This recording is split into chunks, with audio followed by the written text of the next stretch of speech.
Hey, Jake. Hey. There we go. Welcome to the Two Dudes Tuesdays podcast, the only podcast traded publicly on the New York Stock Exchange. I'm Ben Painter. I'm Zach. And today with us is a special guest. Jake Rust. Welcome, Jake. Welcome, Jake. To the show. Thank you. Are you nervous, Jake? No, I'm good. You look cool, calm, and collected. Chilling. Yes. Jake played golf all day today, so if he falls asleep during the podcast, he said we have permission to throw something at him. 4. Yeah. You'll be lucky to get a warning before I throw something at you. Yeah, no, but we're excited. So Jake he has a connection to both of us. Z, why don't you start? Yeah, so Jake and I met, oh man, how many years has it been? It was college, so I guess like 15-ish years ago. Yeah. Maybe a little more. It was, 2016? Or 2006. Earlier, 2006. Yeah. I was off by a decade. That's 20 years, bro. 2006. Yeah. That's 20 years. You guys. We are old. Yeah. 18 years ago. It's wild. We met each other through a mutual friend. You went to high school with said friend. I served a mission for 2 years in Mexico with said friend. And the three of us ended up being roommates. It was my first semester of college. I think you guys had done a little bit before. That was a fun time. That, but it's a good time. It was great. Tons of ugly girls everywhere. None were invited inside the house. So fast forward several years, and you... Yeah, Jake moved into the old Sunset Hollow. Sunset Hollow. The old stomping ground. So that was the apartment or the townhome community. Yeah, that me and Jake lived in. So that was nice. Good time. Yeah, great time. Loved it there. It was close, like all the homes on top of each other, close, but that's what made it fun. We had a lot of friends. Good community. A lot of kids, same age, families, same stages. Sam, who we had on a couple episodes back. Shout out, Sam. Shout out. What up, Samuel? What up, Sam? That he was from that neighborhood as well.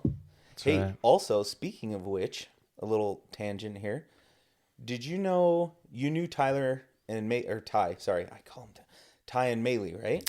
I know them not super well, but know them. Yeah. Yeah, Maylee's now been on TV. Movie star. Yeah, dude. TV star. Well, she's a model too. Oh. She's a model, and she's been on Real Housewives of Salt Lake City.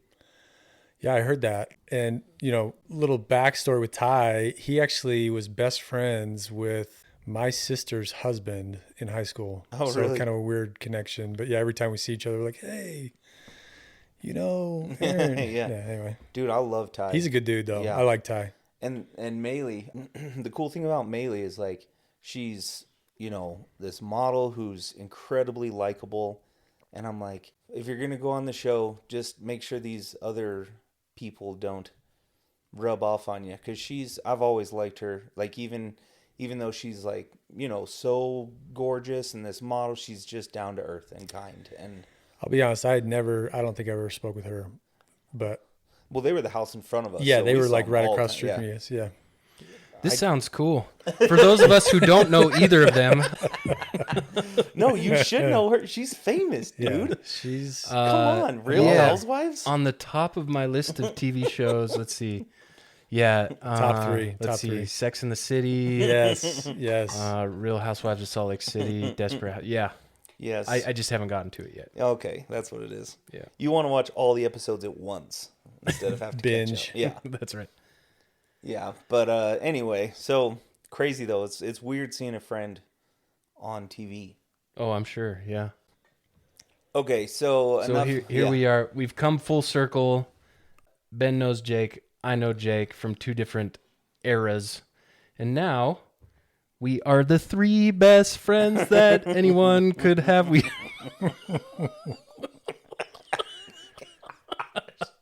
But so stupid. Okay, Jake, all right. Jake Let's talk and his about professional back. Why did we bring Jake on the podcast? You might ask. I have no idea. Well, Jake is a financial wizard. In fact, his title is Jake Rust, CMA, CPA, CLA, CDA, CBA / Gandalf / Merlin. Wizard. Moneybags. Money. Money, money, money. Make you money bags. No, really. How many different see something titles do you have? They're all There's certifications? 4, yeah.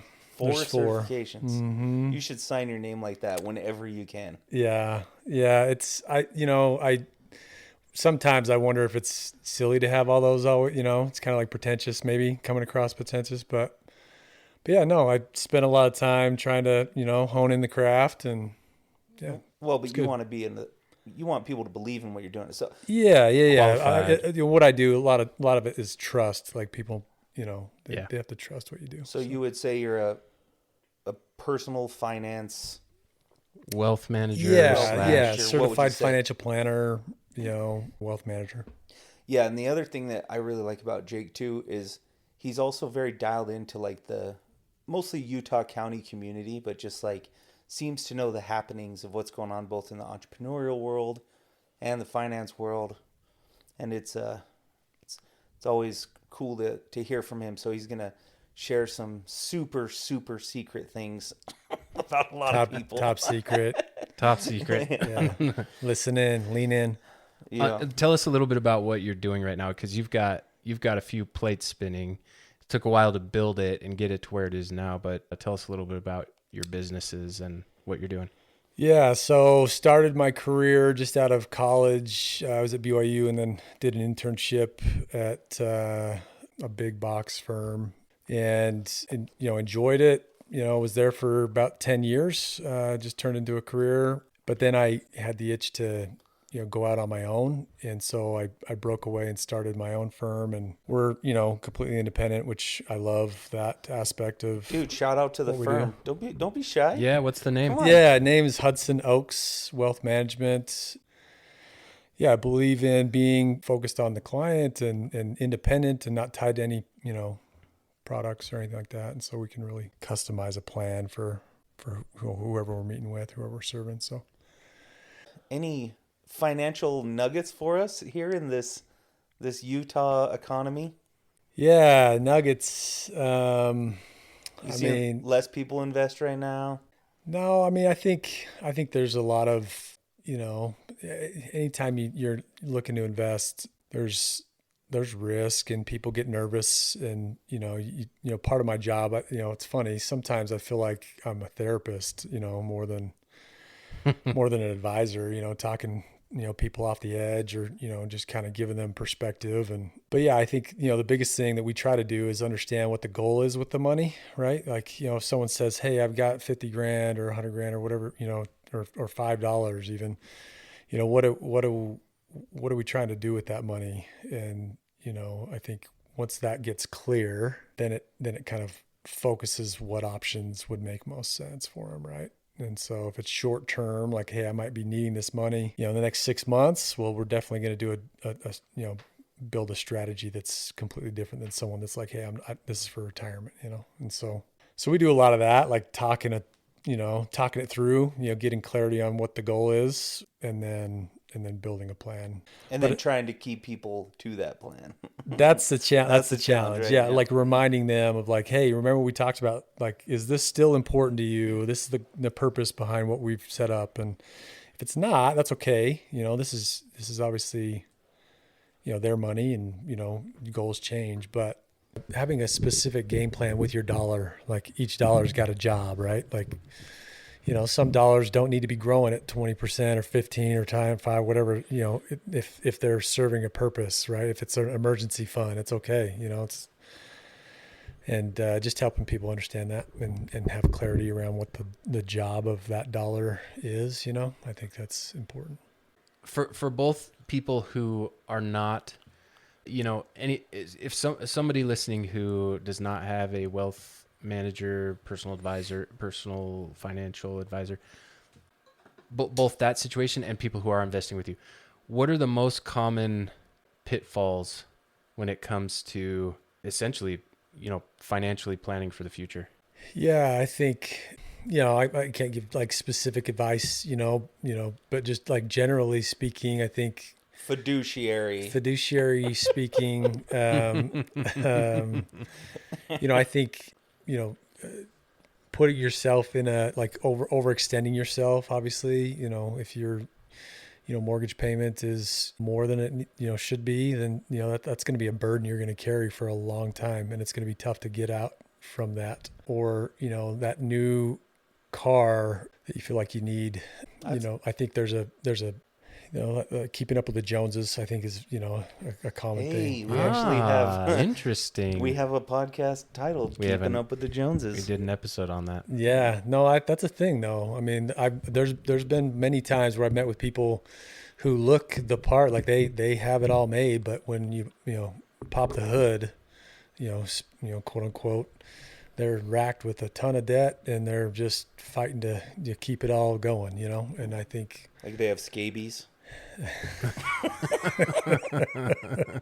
or like a mole on their back, weird places. Just looking at all the different aspects of their plan, right? And not moles though. Don't get that personal. But I know you and I have talked about this in the past, but you've read The Millionaire Next Door, right? It's a great book. Great book. Great movie. Big hat, no cattle, right?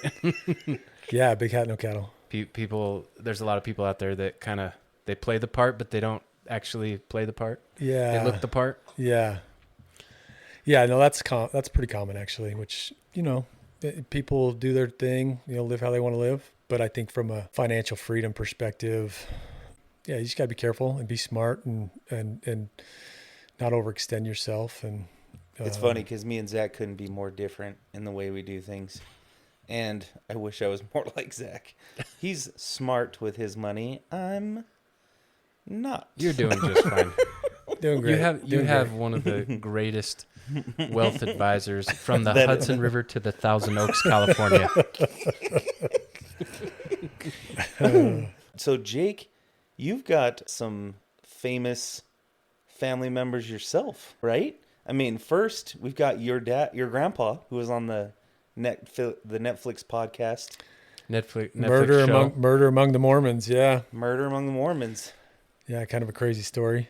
Yeah, do the quick synopsis. Yeah, so my grandpa started a coin collecting business back in the 60s. Is that the same building that's there now?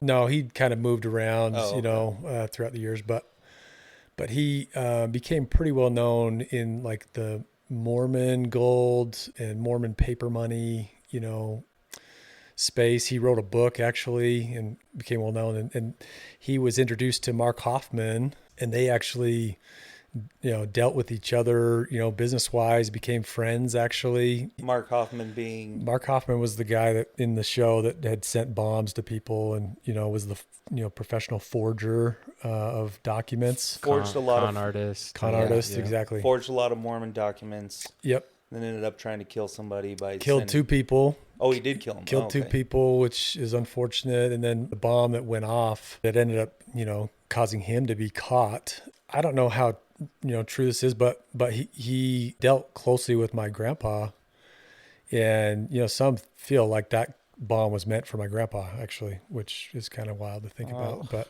yeah, so that's a wild little story. Well, because he's on there. Your grandpa's on there. My grandpa's on there interviewed. And because he had bought some of the documents from him that were forged documents. Yeah, so he was a part of that, a few of those documents, but then the McClellan collection was the one that really started to kind of unravel, Hoffman's whole, what a pyramid. Freak, dude. Yeah, kind of wild. That guy sucks. And it really almost buried my grandpa because he lost a lot of money because he had been dealing with these documents, and that then overnight became, kind of not valuable anymore.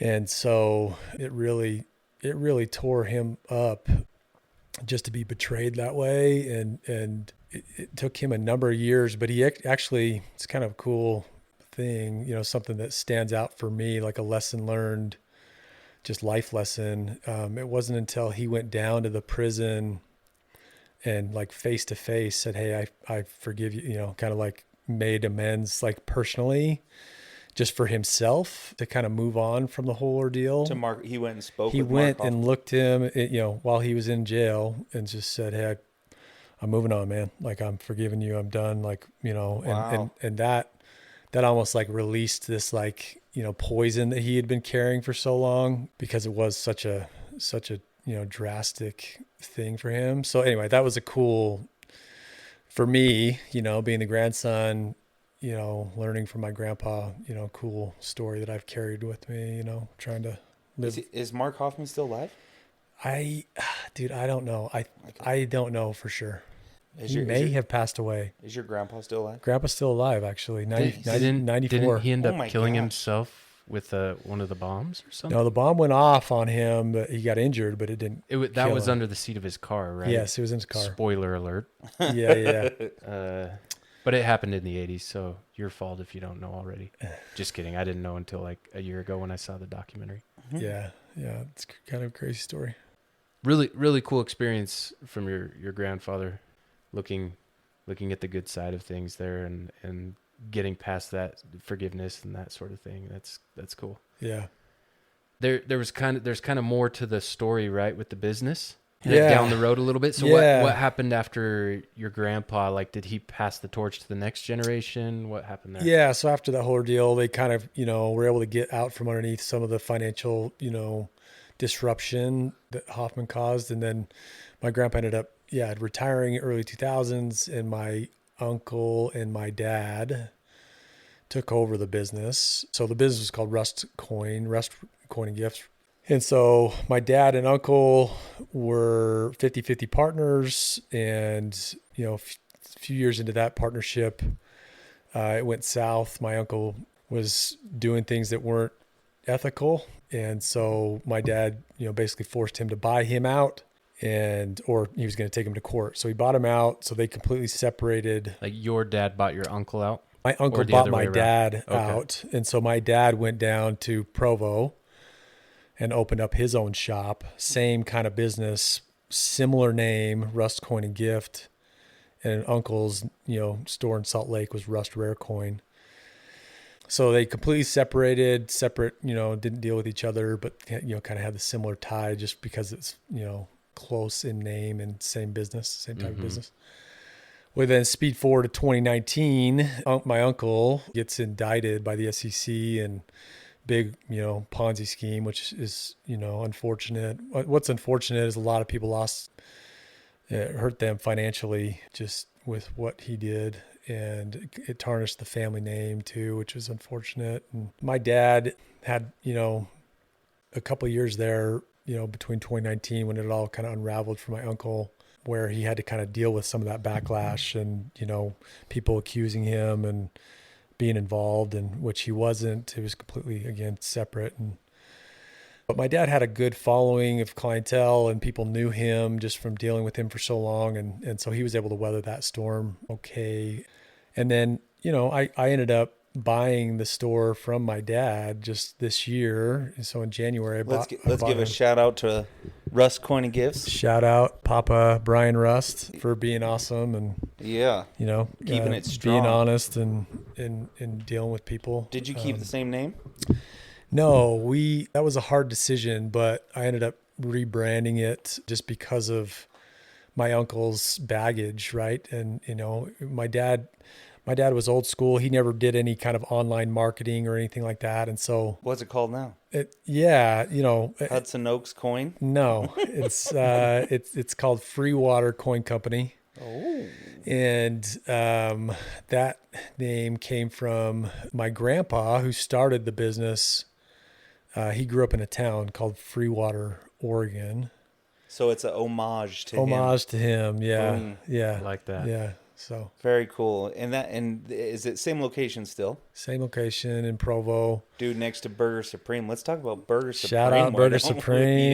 Yeah. I used Jamba to live Juice. Raintree Apartments. Oh yeah, right there. close by. Yeah. Right over to some Burger Supreme. Absolutely. Man. I used to pool hop in Raintree Did you? in high school. Yeah. Dude, my sisters live there, right? Oh, yeah. And I came down here for college or to visit them one time, and we all got in the hot tub in the middle of the winter, and the pool's still open. Oh yeah. But it had like lightly frozen on top, and so what we do is run and jump in the pool, get out, and then go back in the hot tub, right? Sure. So we're all doing this, and all of a sudden my sister goes to do it. She jumps in and doesn't come up, and we're just sitting there like, oh, because as soon as you dove in, and as soon as you dove in, you like Hop right came up out. and got out, yeah. And we're just like, and then like 2 seconds later, she pops up and gets out and she's like, I froze. I didn't know what to do.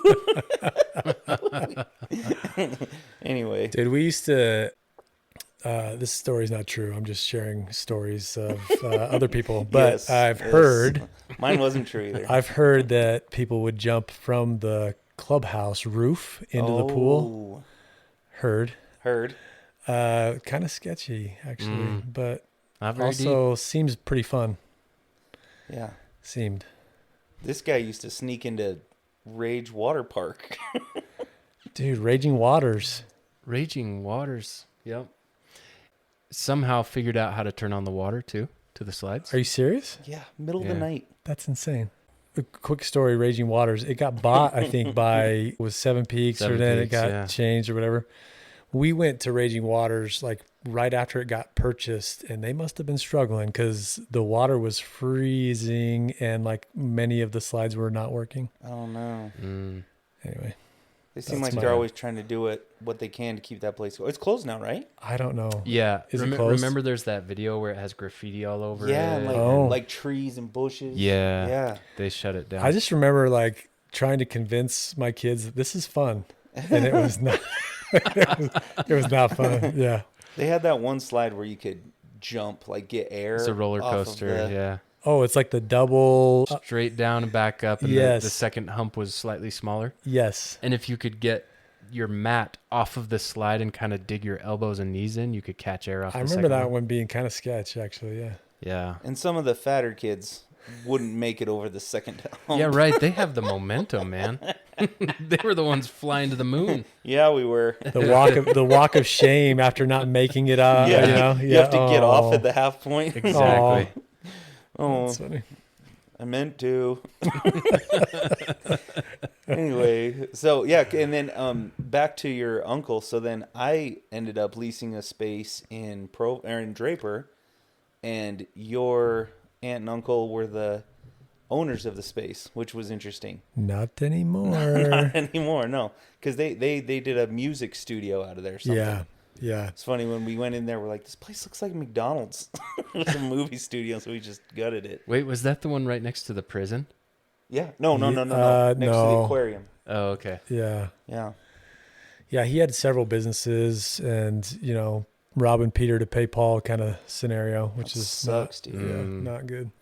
So I'm assuming, that Rust coin that it closed, I'm assuming. Yeah. The downtown one. Yeah. Dude, what do you do? What do you do with all that stuff? There was a big auction that they just auctioned off everything. Oh man. That Yeah. would have been cool. Yeah. Yeah. I mean, it's a interesting business, right? Like there's a lot of cool stuff that flows through that business. And weirdos. You get like small town weirdos, right? There's some interesting ducks that flow through, but you know, you got the prepper crowd that, you know, is doomsdayers that like to, you know, collect their precious metals but yeah, no, it's a fun little niche business. And I didn't want to see it close down, like just be gone, just because you know, the whole legacy thing. And so I like, you know, I'm busy doing my wealth management business. And so I was hesitant, like, oh man, but I'm fortunate to have a good team with Freewater that, you know, that's managing the day to day. And I'm more of like the kind of strategy visionary, you know, role. Which is fun. It's fun. So it allows you to be a little more hands-on with Freewater. Freewater. Yeah. I mean, obviously I own it, and so I can dictate what we do, but it's been fun just kind of like scratching that, you know, it's a whole different animal of a business. And so, yeah. Well, but you grew up, did you work there growing up? Yeah. Oh yeah. Well, back in the day too, you know, they used to do sports cards, and I was a big sports, you know, I still am a big sports fan. And so I would work there as a kid, and my dad would pay me with packs of sports cards. And I just thought that was the coolest thing. You told me one time that your dad I think he had every jersey for the Dream Team. That thing. I wish he wouldn't have sold that.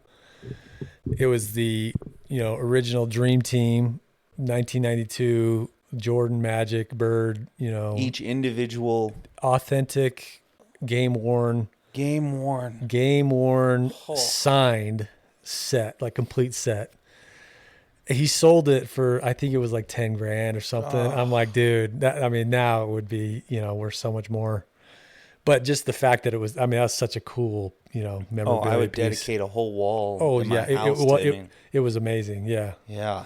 What are some of the more interesting artifacts you've seen come through, Yeah. even since the beginning? Yeah. Like, Mormon gold pieces are pretty interesting. Their value, there was $10, I believe it was a $10 Mormon gold piece that just sold, not by us, but another, dealer in town for like 320 grand. Oh man. And I'm not super familiar with that, because you mentioned paper money and Mormon gold. Was this like the pioneers came, settled, started forging their own currency? They had their own currency. Okay. Yeah. Joseph Smith, it kind of started doing some of that. Yeah. Kirkland notes and whatnot. And so yeah, there's different, currency that are now collector's items. And, there's Mormon gold pieces that are fun. We've also had original Book of Mormon that is pretty rare and fun to just, see. This is before me, owning the store, but we had brokered, this was several years, many years ago, but brokered a $1.8 million coin. Whoa. Yeah. So it's called the 1804 silver dollar. That's the mecca of, coins. And they only made 12 of them. Oh gosh. Wow. Yeah. So they gave them to like royalty, just kind of as like a tributary thing. So we had a collector that, was looking for that for his collection. So we helped broker it. And what's cool about that coin is they, the owner ended up selling it, years later for $5.4 million. Oh my gosh. Which is wild, to think about. But yeah, that's pretty fun. So You said 1805? 1804. 04? Mm-hmm. Silver dollar. Zach, you should get one of those. You guys should, yeah. In 2021, an 1804 sold for $7.68 million. Yeah, it's Wow. Pretty making wild. it the second most valuable US dollar ever sold. Yeah, it's crazy. But yeah, the we first. see, buffalo nickels are kind of fun. Some of the older, walking quarters. One of my favorite coins is a $10 Indian head gold piece. It's like, it's got an Indian head with like a mane, it's kind of like headdress on it. Those are beautiful coins. So yeah, it's fun. And then outside of coins, precious metals, baseball cards, I guess back in the day, like stamps, is that a thing? Used to be, yeah. It's not anymore. The stamp market's kind of died. Okay. And now you're getting into you're selling safes as well.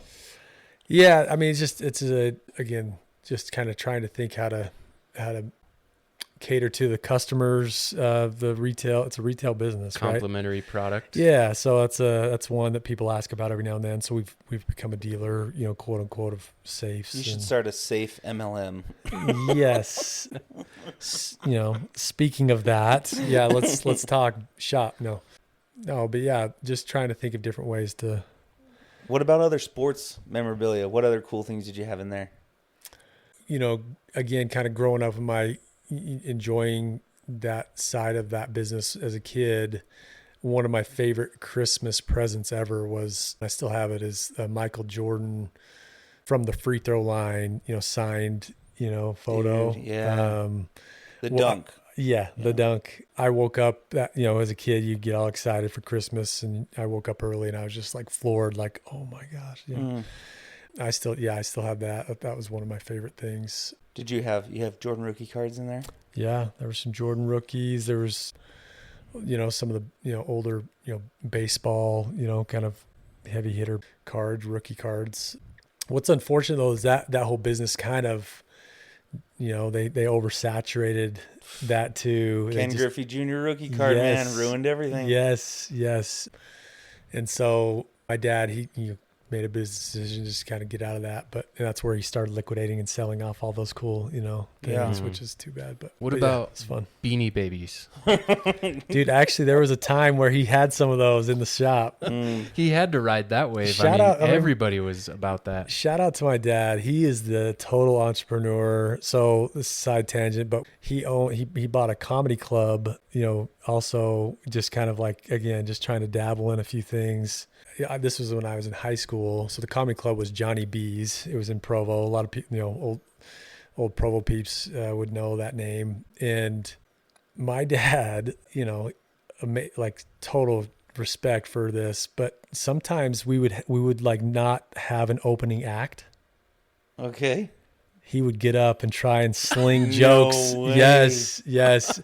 And Off they Laffy were Taffy rappers. so, like, yeah. Wow. And some of them were so bad that like, you just, Just like, just who's that guy? crickets. Dude, what a grinder.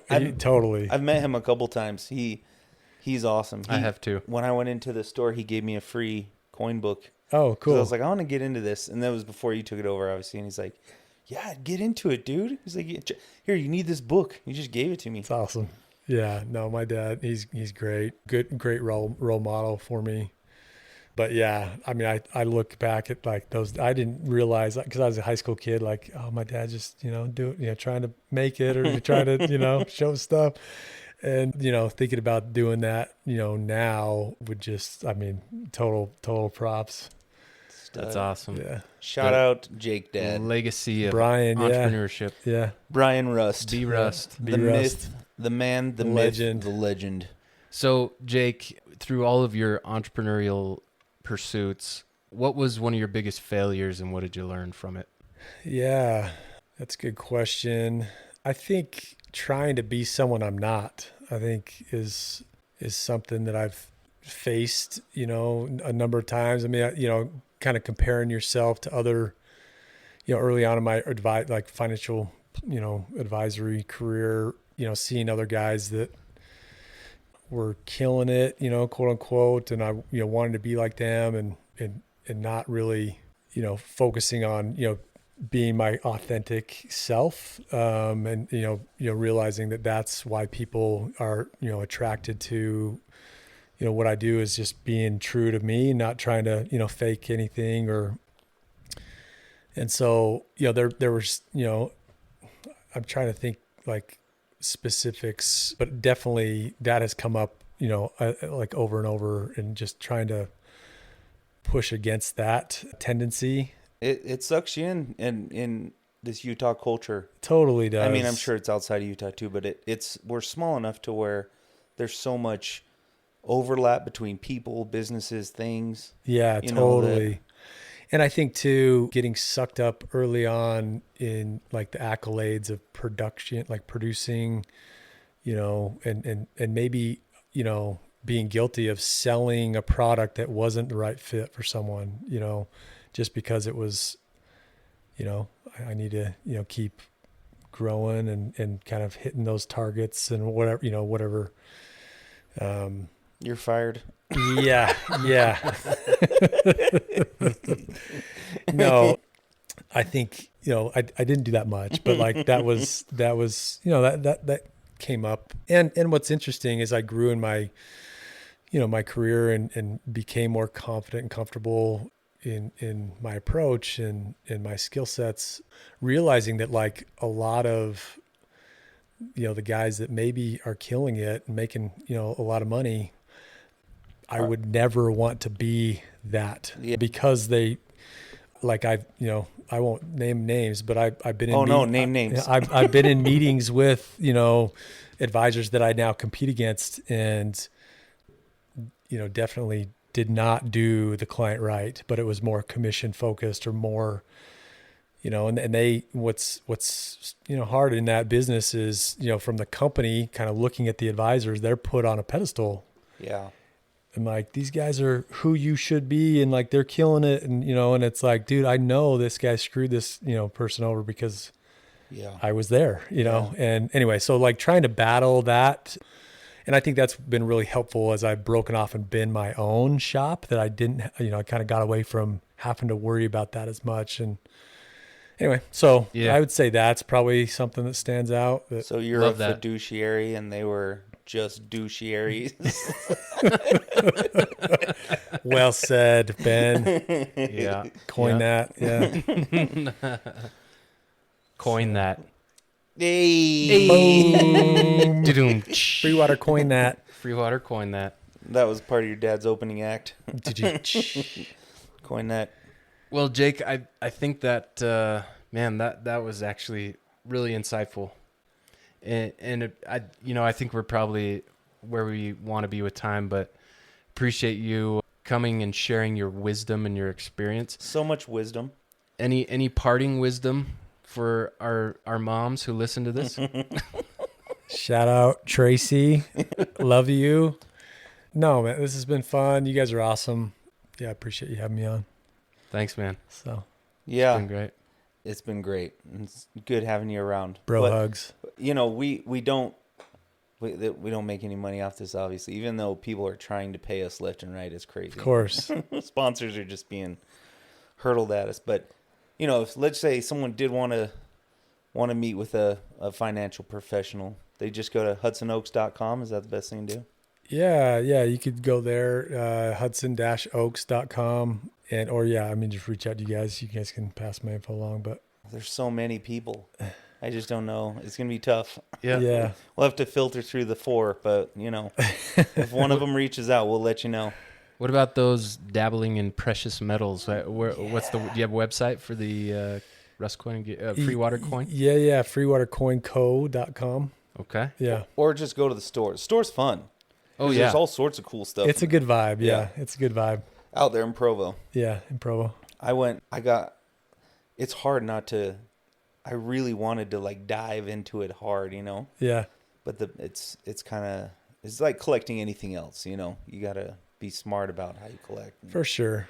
Yeah, no, but it's definitely something that you can get into, and it does have a collector component, which is fun. As soon as he found out that you don't deal Pokemon cards, he was out. He's out. Yeah. Yeah. Maybe we'll get into that. Yeah, we have the little Pokemon section. There you go. Yeah, I've got a whole bunch you can have.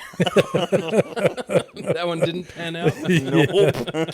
They're sitting next to my Beanie Babies and my baseball cards. Pogs. And You got Pogs. Yeah. Yeah. Those are a fun time. Old school collections. That'd be a fun podcast, huh? Yeah, no doubt. Yeah. All right, Jake. Well, once again, thanks, man. Appreciate it. And in case we don't see you again, good Good afternoon, good evening, and good night.